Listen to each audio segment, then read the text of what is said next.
السلام علیکم ورحمۃ اللہ وبرکاتہ۔ کیا حال ہے اسلام کی دوشیزوں؟ خوش ہو رہا ہے دل کے الحمدللہ ہم پاک قرآن مجید کی تکمیل کی طرف جا رہے ہیں۔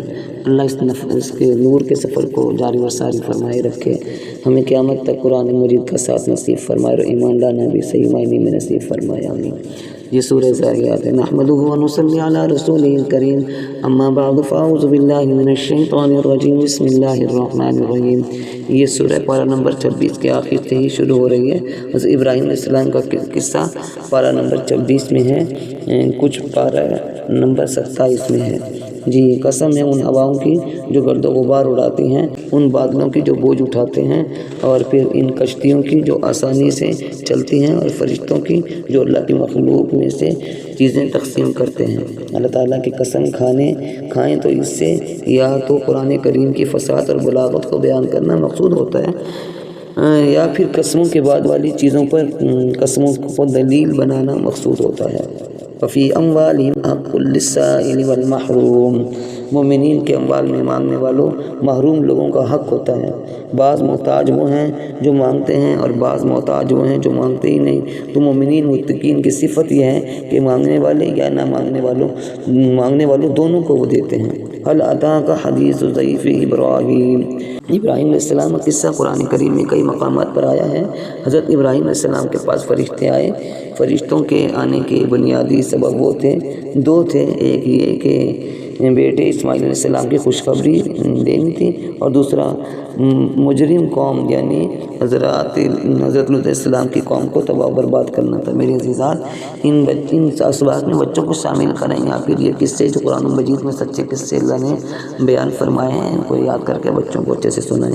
وفی موسیٰ اذ ارسلناہ الی فرعون بسلطان مبین، یہاں سے کچھ آیات تک اللہ تعالیٰ نے مختصراً قوم فرعون اور قوم عاد، قوم سمود اور قوم نوح کی سرکشی اور ان کے انجام بد کا ذکر فرمایا۔ اللہ تعالیٰ نے آسمان کو طاقت سے پیدا کیا، اپنی قدرت سے۔ اس کا مطلب یہ ہے کہ آسمان سے بارش برساتے ہیں، اور پھر بارش کے ذریعے لوگوں کے رزق میں وسعت پیدا فرماتے ہیں۔ اگلی آیت میں اللہ تعالیٰ کی تخلیق کا ایک نمونہ بیان کیا جا رہا ہے۔ اللہ تعالیٰ نے ہر چیز کے جوڑے جوڑے بنائے ہیں۔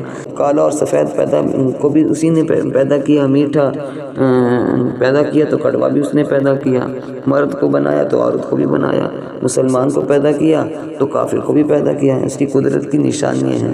سورۃ الطور، بسم اللہ الرحمن الرحیم، والطور وکتاب مسطور فی رق منشور والبیت المعمور والسقف المرفوع والبحر المسجور۔ قسم ہے طور کی، قسم ہے کتاب کی جو کھلے ہوئے کاغذ میں لکھی ہوئی ہے، اس سے مراد لوح محفوظ ہے یا اعمال نامہ ہے یا قرآن کریم ہے۔ قسم ہے بیت معمور کی، بیت معمور بیت اللہ کے بالکل مجازات میں آسمان اور زمین پر ملائکہ کا قبلہ ہے۔ ہر روز 70,000 فرشتے طواف کرتے ہیں، پھر انہیں قیامت تک موقع نہیں ملتا۔ قسم ہے بلند چھت کی، مراد اس سے آسمان ہے۔ قسم ہے اس دریا کی جو پانی سے بھرا ہوا ہے۔ مذکورہ 5 چیزیں اپنے بعد آنے والی چیزیں یعنی عذاب پر گواہ ہیں۔ اصلوہا فاصبروا او لا تصبروا، دنیا میں آدمی کو تکلیف ہوتی ہے تو وہ گڑ گڑاتا ہے، تو تکلیف دینے والے کو ترس آ جائے تو وہ کبھی چھوڑ بھی دیتا ہے، لیکن آخرت کا معاملہ ایسا نہیں ہے۔ اس جہنم میں داخل ہو جاؤ، اب جب تم برداشت کرو یا نہ کرو تمہارے لیے برابر ہے، اب تمہارے اعمال کا بدلہ تمہیں دیا جائے گا۔ ان المتقین فی جنات و نعیم، گزشتہ آیت میں مجرمین کا ذکر ہے، یہاں متقین کا ذکر ہے۔ متقین باغات میں ہوں گے، خوش ہوں گے ان انعامات میں جو خدا نے انہیں دیے ہوں گے۔ ان کا رب ان کو جہنم کے عذاب سے بچائے گا۔ حکم ہوگا کہ مزید سے کھاؤ پیو، وہ تمہارے اعمال کے بدلے میں تمہیں دیے جا رہا ہے۔ جنتی لوگ نشستوں پر ٹیک لگا کر بیٹھے ہوں گے، اور یہ نشستیں ترتیب سے بچھی ہوئی ہوں گی بڑی بڑی آنکھوں والی حوروں سے۔ ہم ان کا نکاح فرمائیں گے۔ دعا کریں اللہ تعالیٰ ہم سب کو یہ عطا فرمائے، کہہ بھی دیں آمین۔ جی بھائی آپ تو چپی ہو گئی میری بیٹی، اب آپ سوچ رہے ہوں گے یہاں تو حوریں مل رہی تھی، ہم حوروں کو کیا کریں گے؟ ارے جو آپ کو چاہیے گا انشاءاللہ وہ آپ کو مل جائے گا۔ مجھے تو اپنے پیارے آقا علیہ الصلوۃ والسلام کے رفاقت نصیب فرما دے، اللہ آمین۔ آپ سب کو بھی تو عزیزان، الیکشن نہیں سلیکشن، سمجھ آ رہی ہے بات؟ یہ بات پہلے گزر چکی ہے کہ طائف والے کہتے تھے اللہ تعالیٰ نے نبی بنانا تھا تو ہم میں سے کسی دولت والے بڑے آدمی کو بناتے۔ اللہ فرماتے ہیں کہ اللہ تعالیٰ کی رحمت کے خزانے ان کے پاس نہیں ہیں کہ جس کو چاہیں نبی بنائیں، جس کو چاہیں نبی نہ بنائیں۔ نبوت الیکشن سے نہیں ملتی بلکہ سلیکشن ہے۔ دوسرے الفاظ میں یوں کہہ سکتے ہیں کہ نبوت کسبی نہیں ہے بلکہ وہبی ہے۔ اللہ تعالیٰ نے دنیاوی مال اور متاع اور رزق بھی اپنے اختیار میں رکھا ہے، اور نبوت جیسا بڑا رتبہ کیسے ان کی خواہش کے تابع ہو سکتا ہے۔ یہاں نبی کریم صلی اللہ علیہ وسلم کے دو فرائض بیان کیے گئے ہیں۔ اپنے پروردگار کے حکم پر صبر کریں، 3 اوقات میں اللہ کی حمد کے ساتھ تسبیح کریں۔ آپ صبر کریں کیونکہ آپ ہماری حفاظت میں ہیں۔ مخالفین آپ کا کچھ بھی نہیں بگاڑ سکتے، اور یہ جو آپ کو پریشانی ہے کہ یہ لوگ بات نہیں مانتے، تو آپ خود کو مشغول کر لیں۔ 3 اوقات میں خصوصیت کے ساتھ اللہ تعالیٰ کی حمد و تسبیح بیان کریں۔ نمبر 1 کسی ایسی مجلس میں اٹھتے ہوئے یا کسی تہجد کے لیے اٹھتے ہوئے۔